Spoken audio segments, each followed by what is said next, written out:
Hi, it's me, Solomon, and today, remember last time I read you Dear Little Chapter 2?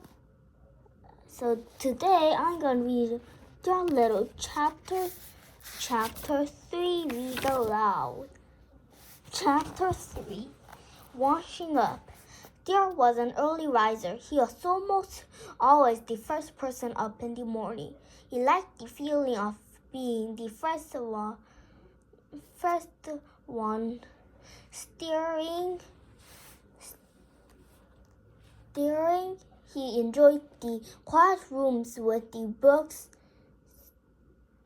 standing still on the shelves, a pale light coming in through the windows, and the fresh smell of the day. In wintertime, it would be quite dark when he climbed from his bed made out of the kiragate box, and he sometimes shivered as cold as he stood in his night going down his exercise. Stuart touched his toe 10 times every morning to keep himself in good condition.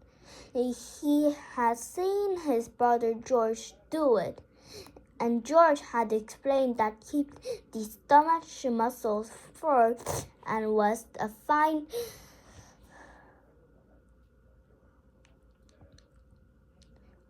abdominal thing to do. After exercising, Stuart would slip on his handsome wrapper, tied the cord tightly around his waist, and starting for the bathroom, creeping silently through the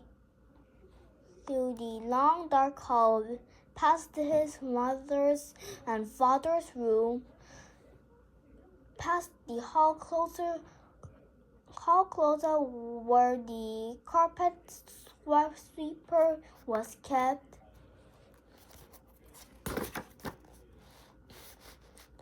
past George's room along by the head of the stairs till he got to the bedroom. Of course, the bedroom would be dark too. But Stuart's father had thoughtfully tied a long string to the pull chain of the light. The string reached clear to the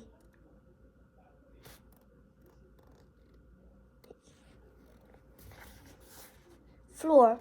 By grasping it as high up as he could and throwing his whole weight on it, Stuart was able to turn on the light, swaying the string this way with his long bathrobe trailing around his ankles. He looked like an old friar pulling the bow rope in an abbey. To get the wash basin, Stuart had to climb a tiny rope ladder which his father had fixed for him. George had promised to build Stuart a small special wash bin, only 1 inch high and with a little rubber tube through which water would flow, but George always saying that he was going to build something and then forgetting about it. Stuart just went ahead and climbed the rope ladder to the family washbin every morning to wash his face and hands and brush his teeth. Mrs. Little had provided him with a doll-sized toothbrush, a doll-sized cake soap, a doll-sized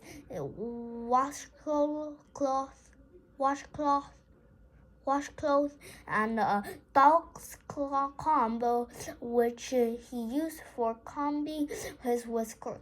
He carried these things in the bathrobe pocket, and when he reached the top of the ladder, he took them out, laid them nearly in a row, and set about task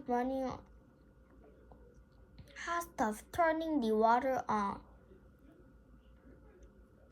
For such a small fellow, turning the water on was quite a problem. He had discussed it with his brothers one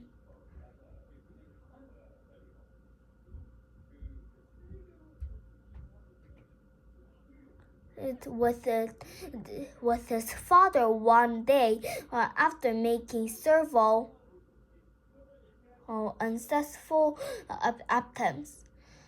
I can get up onto the face all right, he explained, but I can't seem to turn it on because I have nothing to raise my feet against.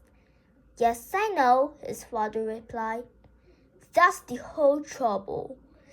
George, who always listened to the conversation, whatever he could, said that in his opinion they ought to construct a brace for Stuart, and with that he got out some boards. He saw a hammer and screwdriver and also a bottle and some nails, and started to make a terrific fuss in the bathroom, building what he said was going to be brace for Stuart. But he soon became interested in something else and disappeared. Leaving the tools lying around all over the bathroom floor.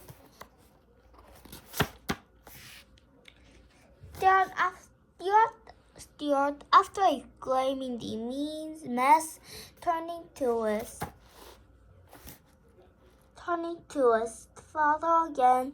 Maybe I could pound the face with something and turn it on that way, he said.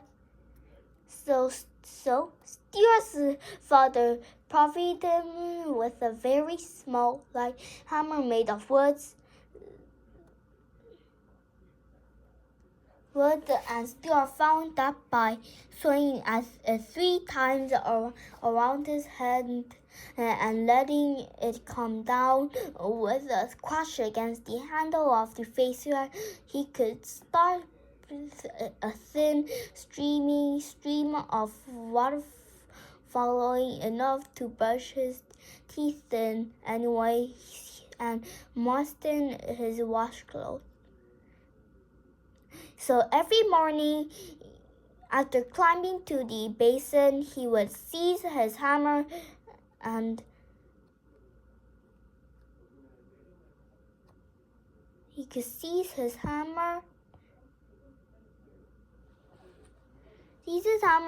pound the face and the other members of the household. Dozing in the beds would hear the bright, sharp clank, clank, clank of Stuart's hammer, like a far-away blacksmith, telling them that they had come and that Stuart was trying to brush his teeth. Was it fun? The next time I'll read you a Stuart little chapter 4. Chapter 4, read aloud. Then let's meet next time. Bye.